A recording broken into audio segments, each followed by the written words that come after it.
So our next section of Unit 8 is about what's called an arc measure.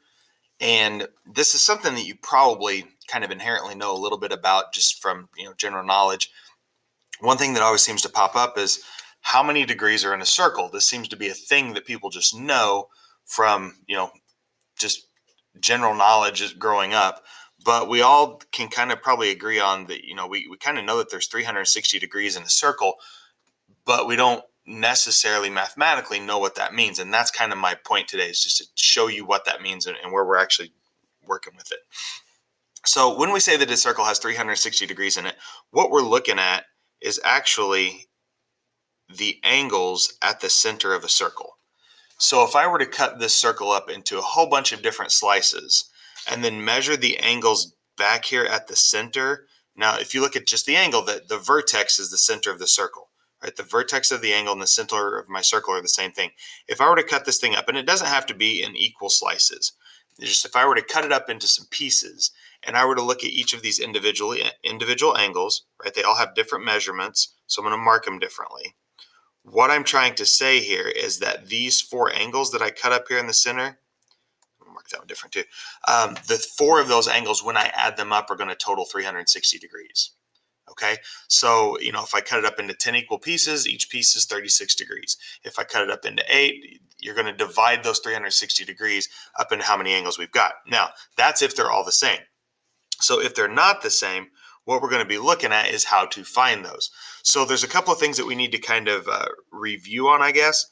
So if I draw in a diameter of this circle, this arc across the top, AB, right? That is a semicircle. That is half of my circle. That is 180 degrees.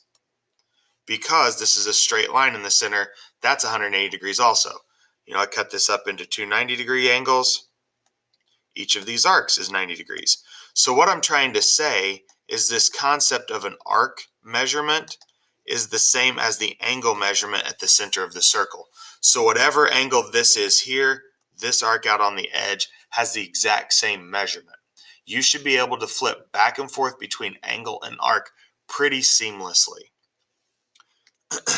So I'm just going to throw some angle measurements up here and just kind of show you what I'm talking about.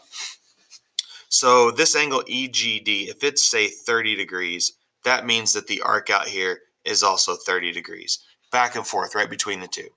I can also use, kind of looking at the bigger picture of the circle, I should be able to figure out what this arc from B to D is. Right? If my line here, if this diameter BE cuts this circle in half, I know that this arc is 30. That means that this big arc, what we're going to call the measure of BCD, has to be 150 degrees because of the bigger picture and the semicircle that's in there. You're going to kind of have to take a step back and look at the whole picture and then jump back in and answer the specific question I'm asking. It's really just going to kind of depend on the picture and the information you're given. I've got some examples that we're going to look at too. So on this one, I want to find the measure of arc UW, right? Arc UW, U to W. I want that measure. So what I need to do, I've got this 63 degree angle here. I could just add 63 plus whatever that guy is, and that's my answer. But I don't know what that smaller angle is that I just put the question mark in. So I'm going to take a step back and look at the whole picture and see if there's other information that I can pull in to use. I know that that angle there is 70 degrees. This whole arc from T to W, this whole semicircle, is 180. So if I take my whole semicircle and subtract off the little piece I don't need, that tells me that the angle I'm looking for, the arc that I'm looking for, is 110 degrees. You've got to kind of be able to zoom in and zoom out on these and figure out what pieces are important and what pieces are unimportant. All right, so I need to find the measure of arc FH. So I'm looking for the arc from here to here. So what I need to be able to find is this angle right there. And then it's just 69 plus that little piece, and that's my answer. Well, let's see what else we've got in the picture. I've got this arc here to be 55 degrees. Is that usable information? Well, I know from way, way, way back at the beginning of the year, this is a pair of vertical angles. So this angle is also 55 degrees. So if I add 69 and 55 together, that is 124 degrees. Some of these might get kind of tricky. I would, if I were you, play around and find as many different arc pieces as you can, and then add them together as needed. VRT, that's a big one. VRT.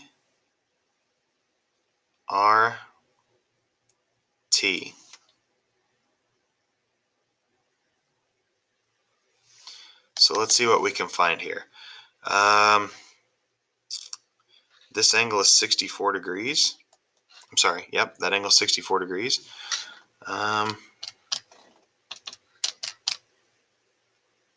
So it looks like this total here is 125. So I could take the whole circle and subtract out the 125.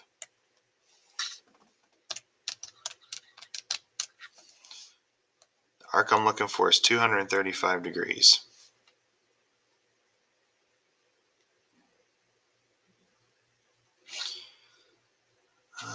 XY, arc XY, this guy right here. Okay, this one looks way more complicated than it is. All I really need to do is recognize that this is a semicircle. So this whole piece from U to X is 180 degrees. So if I subtract off 125 from that, 55 degrees. Don't forget those vertical angles.